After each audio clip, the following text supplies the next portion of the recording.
TDP అంటే Telugu drama party అని విమర్శించారు వైఎస్ జగన్. సత్తా ఉంటే కడపలో మహానాడు పెట్టడం కాదన్నారు. ఇచ్చిన హామీలు నెరవేర్చడం నిజమైన సత్తా అవుతుందని చంద్రబాబుకు చురకలంటించారు వైఎస్ జగన్మోహన్ రెడ్డి. చంద్రబాబు నాయుడు మహానాడు అని చెప్పి పెద్ద పెద్ద డ్రామాలు చేస్తూ ఈరోజు ఏదో పెద్ద ప్రోగ్రాములు పెడతారు.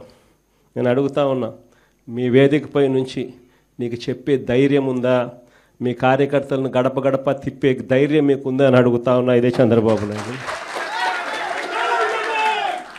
కారణం, తెలుగుదేశం పార్టీకి సంబంధించిన ఏ కార్యకర్త అయినా కూడా గడప గడప ప్రోగ్రాం చేస్తూ ఏ ఇంటికి వాళ్ళు వెళ్ళినా కూడా ఆ ప్రతి ఇంట్లోనూ కూడా చంద్రబాబు నాయుడు గారు ఎన్నికలప్పుడు ఇచ్చిన మేనిఫెస్టో ఆ ప్రతి ఇంట్లో వాళ్ళ దగ్గర కాపీ ఉంది. ప్రతి ఇంటికి వెళ్ళి వీళ్ళు చెప్పిన మాటలు ప్రతి ఇంట్లోనూ కూడా ప్రజలకు గుర్తుంది. వీళ్ళు ఇచ్చిన బాండ్లు ప్రతి ఇంట్లో కూడా ఈ రోజుకి ఉన్నాయి. హామీల దగ్గర నుంచి మొదలు పెడితే 143 హామీలకు గతి లేదు, సూపర్ 6కు గతి లేదు, సూపర్ 7కు గతి లేదు. రాష్ట్రంలో రెడ్ బుక్ రాజ్యాంగం అమలవుతోందన్నారు వైఎస్ఆర్సీపీ అధినేత వైఎస్ జగన్మోహన్ రెడ్డి. తప్పుడు కేసులు, సాక్ష్యాలు సృష్టిస్తున్నారని, పిన్నెల్లిపై అక్రమంగా కేసులు బనాయించారని మండిపడ్డారు. నాయుడు గారి పాలనలో జరుగుతూ ఉన్న అన్యాయాలను ప్రశ్నిస్తే చాలు, ఆ ప్రశ్నించే గొంతు వినపడకుండా చేయడం కోసం ఏకంగా భయాన్ని సృష్టిస్తూ రెడ్ బుక్ రాజ్యాంగాన్ని నడుపుతూ ఉన్నారు. దొంగ కేసులు పెడతా ఉన్నారు, దొంగ సాక్ష్యాలను సృష్టిస్తూ ఉన్నారు.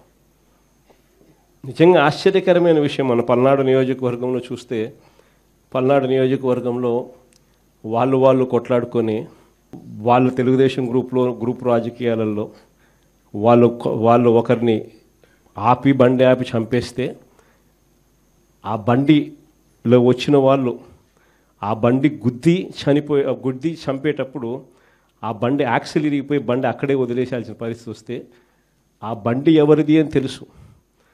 చంపేటప్పుడు సాక్షులు, ప్రత్యక్ష సాక్షులు ఎవరు చంపినారో కూడా తెలుసు.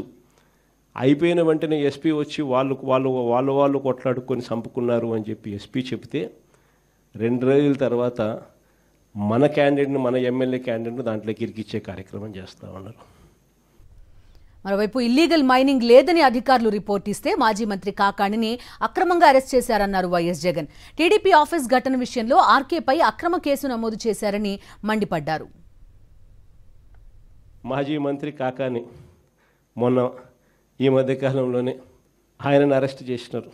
అది కూడా ఏంది, ఎలాంటి ఇల్లీగల్ మైనింగ్ గతంలో జరగలేదని ఒక చిన్న కేసు, ఆ కేసులో నుంచి బయటకు తీసినారు.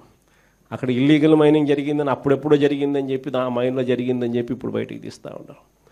ఆ మైనింగ్లో అప్పుడు ఇల్లీగల్ మైనింగ్ జరగలేదు అని చెప్పి రిపోర్ట్లు ఇచ్చిన అధికారులతోనే మళ్ళా ప్లేట్ మార్పిచ్చి జరిగింది అని చెప్పి కాకాని గోవర్ధన్ అరెస్ట్ చేసినారు.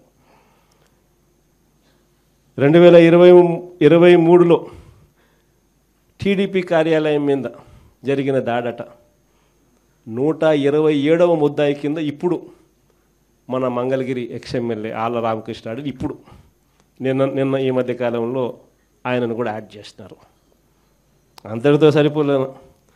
ఈ మధ్యకాలంలో జరిగిన ఘటనలు చెప్తా ఉన్నా. ఎప్పుడెప్పుడో నియోజకవర్గంలో జరిగినవన్నీ పాత, ఎప్పుడో సంబంధం లేని విషయాలు ఏదైనా జరిగితే చాలు దాంట్లో నుంచి ఇప్పుడు మన వాళ్ళందరినీ ఇరికిచ్చి వాళ్ళందరినీ జైలులో పెట్టించే కార్యక్రమాలు రెడ్ బుక్ రాజ్యాంగంలో చూస్తూ ఉన్నాం. టీడీపీ అధికారంలోకి వచ్చి ఏడాది గడుస్తున్నా ఒక్క ఉద్యోగం కూడా ఇవ్వలేకపోయారన్నారు వైఎస్ జగన్. కొత్త ఉద్యోగాలు ఇవ్వక ఉన్న ఉద్యోగాలు కూడా పీకేస్తున్నారని మండిపడ్డారు. చంద్రబాబు నాయుడు గారి హయాంలో ఈ ఏడాదిలో ఒక్కటంటే ఒక ఉద్యోగం రాల. పైగా ఈయన వచ్చిన తర్వాత ఉద్యోగాలు ఈయన ఊడబెరికింది ఎంతమందియో తెలుసా? 2,60,000 మంది వాలంటీర్ల ఉద్యోగాలు హూష్ కాకి. ఈయన వస్తానే 15,000 మంది ఏపీ బ్రివరేజెస్లో పనిచేస్తూ ఉన్న కాంట్రాక్ట్ ఎంప్లాయీస్ హూష్ కాకి. ఈయన వస్తానే రేషన్ షాపుల్లో రేషన్ బండ్లు పెట్టుకుని నడిపిస్తూ ఉన్న 9,800 మంది వాహనాలు, ఒక్కొక్క వాహనంలో 2 పనిచేస్తారు, 20,000 మంది ఉద్యోగాలు హూష్ కాకి. ఈ మనిషి వచ్చిన తర్వాత ఉద్యోగాలు కొత్త ఇవ్వడం దేవుడెరుగ్గానే ఉన్న ఉద్యోగాలు ఏకంగా 3 లక్షల పైసలకు ఉద్యోగాలు హూష్ కాకి ఈయన వచ్చిన తర్వాత. ఉద్యోగస్తులు ఆ టైంలో ఉద్యోగస్తులకు ఏమేమో చెప్పి మన మీద విషం నింపి వాళ్ళందరినీ కూడా చంద్రబాబు నాయుడుకు మోసం చేసినాడు. వాళ్ళ పరిస్థితి ఏమిటి అని చెప్పి చూస్తే ఈరోజు కొత్తగా ఒక్కరికి కూడా ఇంతవరకు ఐఆర్ ఇచ్చిన పాపాన పోల.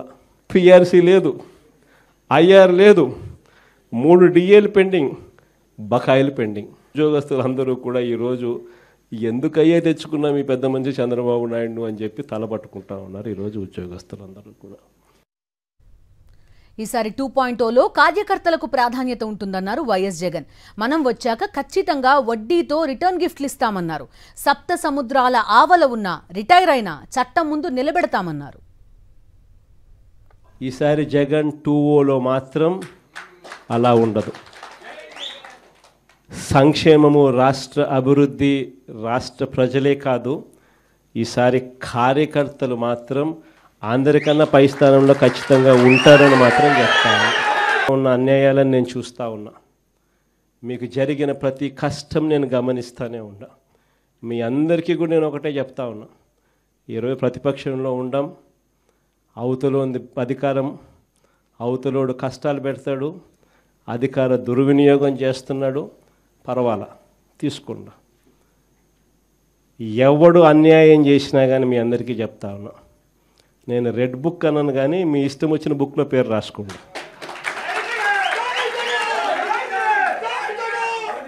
మీరు ఏ పుస్తకంలో పేరు రాసుకున్నా పర్వాలా. దాని తర్వాత మాత్రం మనం వచ్చిన తర్వాత మాత్రం ఖచ్చితంగా వడ్డీతో సహా, మళ్ళా చెప్తానా, వడ్డీతో సహా రిటర్న్ గిఫ్ట్లు ఇస్తామని మాత్రం ఖచ్చితంగా చెప్తాను.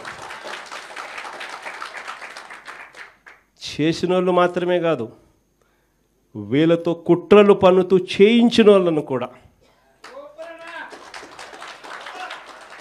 చేసిన వాళ్ళు మాత్రమే కాదు, వీళ్ళతో కుట్రలు పన్నుతూ చేయించిన వాళ్ళను కూడా, సప్త సముద్రాల అవతలున్నా కూడా, రిటైర్డ్ అయిపోయి వెళ్ళిపోయినా కూడా అందరినీ తీసుకొని వచ్చి చట్టం ముందర నిలబెడతాం. వీళ్ళు వడ్డీతో సహా వీళ్ళకు అర్థమయ్యేట్టుగా జరిగితేనే రేపొద్దున ఇంకొకసారి ఈ తప్పులు చేయకుండా రాష్ట్రం బాగుపడుతుంది. మనం వచ్చిన తర్వాత మాత్రం ఖచ్చితంగా వడ్డీతో సహా, మళ్ళా చెప్తానా, వడ్డీతో సహా రిటర్న్ గిఫ్ట్లు ఇస్తామని మాత్రం ఖచ్చితంగా చెప్తాను. చేసిన వాళ్ళు మాత్రమే కాదు, వీళ్ళతో కుట్రలు పన్నుతూ చేయించిన వాళ్ళను కూడా, చేసిన వాళ్ళు మాత్రమే కాదు, వీళ్ళతో కుట్రలు పన్నుతూ చేయించిన వాళ్ళను కూడా, సప్త సముద్రాల అవతలున్నా కూడా, రిటైర్డ్ అయిపోయి వెళ్ళిపోయినా కూడా అందరినీ తీసుకొని వచ్చి చట్టం ముందర నిలబెడతాం. వీళ్ళు వడ్డీతో సహా వీళ్ళకు అర్థమయ్యేట్టుగా జరిగితేనే రేపొద్దున ఇంకొకసారి ఈ తప్పులు చేయకుండా రాష్ట్రం బాగుపడుతుంది.